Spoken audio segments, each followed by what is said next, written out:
ఎప్పుడన్నా మాట్లాడితే నీ స్థాయి ఎంత నువ్వెంత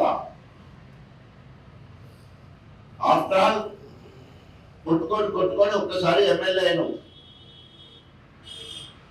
కథం ఎమ్మెల్యే కథమేనైనా కాబట్టి ప్రతిపక్షం ప్రశ్నించే గొంతు నువ్వు ఏవైతే అలివి కానీ హామీలు ఇచ్చి అధికారంకి వచ్చినావో మిమ్మల్ని నిలదీసే బాధ్యత రాజ్యాంగం కల్పించింది, అడిగే హక్కు రాజ్యాంగం కల్పించింది. ప్రతిపక్షం ఎప్పుడు ముళ్ళుగర లెక్క పొడుస్తూనే ఉంటది. రాబోయే 2.5 సంవత్సరాలు కూడా నిన్ను ఇచ్చిన హామీలు నెరవేర్చే వరకు ఎప్పటికప్పుడు మా నిరసనలు తెలియజేస్తాం, అడుగుతాం, అదేవిధంగా వెంట పడతాం, వేటాడతాం. మీరు ఏం చేయకుండానే అన్నీ చేసినట్టు మాట్లాడితే మిమ్మల్ని ఊరూరు దండోరా వేసి ఎండగడతాం. 2023 వరకు ఏనాడు కూడా ఇక్కడ ఎమ్మెల్యేగా లేడు, ఆ పనులను సమీక్షించలేదు, పనులు చేయలేదు. ఇప్పుడు కూడా బీఆర్ఎస్ పార్టీ పుణ్యమాని బీఆర్ఎస్ పక్షాన గెలిచి ఈరోజు దొంగలింగా కాంగ్రెస్ పోయి ఇటు కాకుండా అటు కాకుంటున్నాడు. ఏదో మావళి మధ్యలో సోషల్ మీడియాలో చూసినాం. పెళ్ళేమో బీఆర్ఎస్ తోడట, కాపురమేమో కాంగ్రెస్ తోటి, మళ్ళీ నేను సంసారిని అంటాడట. కడియం శ్రీగారు అని కూర్చున్నా.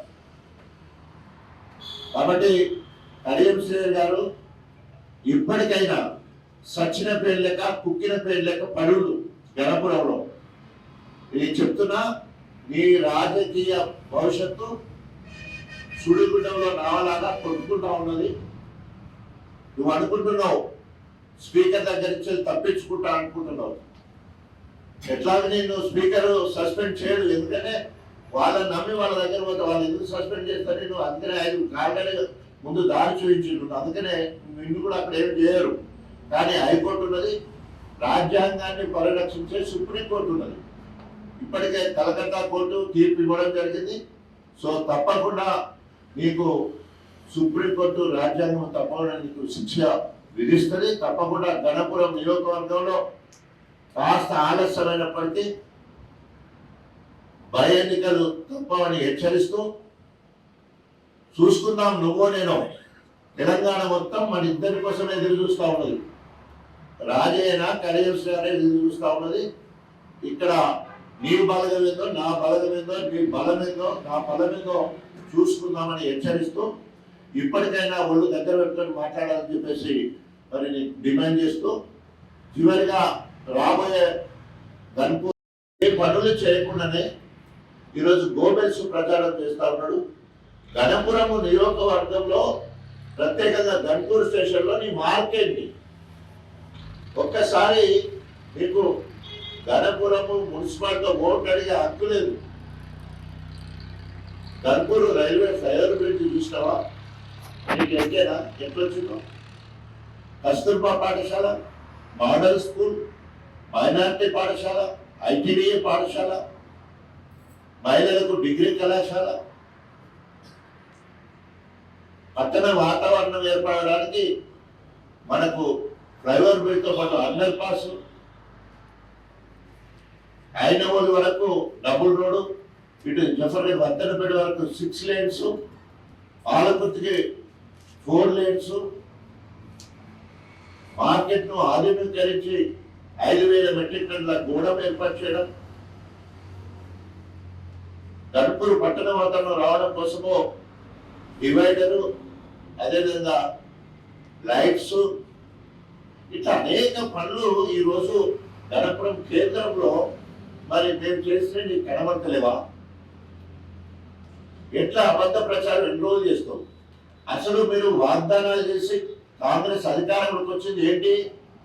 మహిళలకు గ్యాస్ సిలిండర్లకు 500 రూపాయలు బోనస్ అన్నారు, 500 రూపాయలు సబ్సిడీ అన్నారు. మొన్న ఎలక్షన్లో ఊర్లో పట్టి తిరిగినప్పుడు సర్పంచ్ ఎన్నికలో ఎవ్వరికి కూడా 500 రూపాయలు మరి గ్యాస్ సిలిండర్కు సబ్సిడీ ఇవ్వలేదు, అయిపోయింది. మహిళలకు సంబంధించిన 2500 ఇవ్వలేదు. మహిళలకు సంబంధించిన ఆడపిల్లలకు స్కూటీ ఎక్కడ ఇవ్వలేదు. భర్త చనిపోయిన వితంతువుకు, ఒంటరి మహిళకు ఎక్కడ కూడా 2000 పెన్షన్ 4000 చేయలేదు. 2 సంవత్సరాల్లో ఒక్క కొత్త పెన్షన్ కూడా అదనంగా ఇవ్వలేదు. రైతు చనిపోతే వారం వెళ్ళకముందు 5 లక్షల మరి రైతు బీమా ఇచ్చేవాళ్ళం, అది లేదు. ఎందుకు ఈరోజు రాహుల్ గాంధీని, అదేవిధంగా సోనియా గాంధీని, ప్రియాంక గాంధీని కలిగేది తీసుకొచ్చి నువ్వు ఇక్కడ ప్రచారం చేసినావు? నువ్వే కదా అంతకుముందు సోనియా గాంధీని బలిదేవత అన్నావు, అదేవిధంగా రాహుల్ గాంధీని ఏదో పప్పు అంటారు కదా, ముద్దపప్పులాడని రాహుల్ గాంధీని బలిదేవత అని చెప్పేసి ఇందిరాగాంధీని అన్నారు. వాళ్ళు అందరు తీసుకొచ్చి వాళ్ళతో ఇక్కడ మీటింగ్ పెట్టి రైతు డిక్లరేషన్ అని రాహుల్ గాంధీతో చేయించినావు. మహిళలకు సంబంధించిన స్కూటీ విషయానికి ప్రియాంక గాంధీని తీసుకొచ్చినావు. బీసీ డిక్లరేషన్ కోసం ఖర్గేని తీసుకొచ్చినావు. మొత్తం ఓవరాల్ 6 గ్యారంటీలు తప్పకుండా చేస్తారని సోనియా గాంధీని తీసుకొచ్చినావు హైదరాబాద్. మరి ఏ ఒక్కటన్నా నెరవేరలేదు. మరి బాధ్యులు ఎవరు? ఇప్పుడు వాళ్ళని బాధ్యులు చేయాలి. కాబట్టి కేటీఆర్ గారు రాహుల్ గాంధీ గురించి మాట్లాడడం జరిగింది. ఆ రాజేందర్ రెడ్డికి ఏమైనా చదువు సందులు ఏమైనా వచ్చాయని అడుగుతా ఉన్నాను. స్థాయి వచ్చి మాట్లాడడం అనేది తీవ్రంగా ఖండిస్తా ఉన్నా.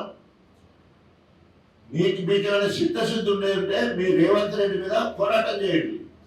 ఎందుకు మేము ఊళ్ళలో తిరగలేకపోతున్నాం? 6 గ్యారెంటీలు ఏమైనాయి, 420 హామీలు ఏమైపోయినాయి, ఒక్కటంటే ఒక్కటి కూడా నెరవేర్చకపోతే ఏ రకంగా రేపు ఓటు అడగాలి మేము అని చెప్పేసి అది శాత కాకుండా ఈరోజు ఇష్టం వచ్చినట్టు మాట్లాడని తీవ్రంగా ఖండిస్తున్నాం. అసలైన తొలి వెలుగు. ఫాలో వాట్సాప్ @తొలి వెలుగు official.